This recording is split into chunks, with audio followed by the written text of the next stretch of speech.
2025 India mobile కాంగ్రెస్ను ఎవరు ప్రారంభించారు? 8 అక్టోబర్ 2025న ప్రధానమంత్రి Narendra Modi India mobile congress 2025ను ప్రారంభించారు. ఈ సదస్సు న్యూఢిల్లీలో జరిగింది. ఇది digital India, 5G, artificial intelligence, telecom innovation వంటి రంగాల్లో భారత్ సాధించిన పురోగతిని ప్రదర్శించడానికి ఏర్పాటు చేయబడింది. Theme: vision 6G, accelerating digital transformation. ఈ కార్యక్రమాన్ని డిపార్ట్మెంట్ ఆఫ్ టెలికమ్యూనికేషన్స్, DOT, మరియు cellular operators association of India, COAI, సంయుక్తంగా నిర్వహించాయి. 2025 నోబెల్ శాంతి పురస్కారం ఎవరికి అందింది?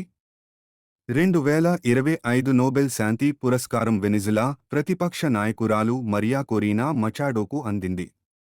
ఆమె వెనిజులా రాజకీయ నాయకురాలు మరియు ప్రజాస్వామ్య ఉద్యమ నేత.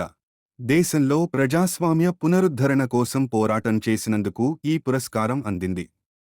నోబెల్ శాంతి పురస్కారం నార్వేలోని ఒస్లో నగరంలో ప్రదానం చేయబడుతుంది. ఈ పురస్కారం ప్రతి సంవత్సరం నార్వేజియన్ నోబెల్ కమిటీ ద్వారా ప్రకటించబడుతుంది.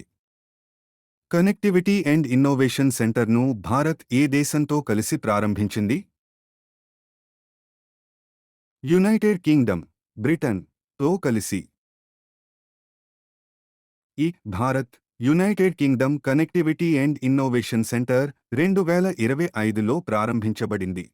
ఈ కేంద్రం telecommunication, artificial intelligence, AI, cyber security మరియు 6G టెక్నాలజీ రంగాల్లో పరిశోధనలకు ఉపయోగపడుతుంది.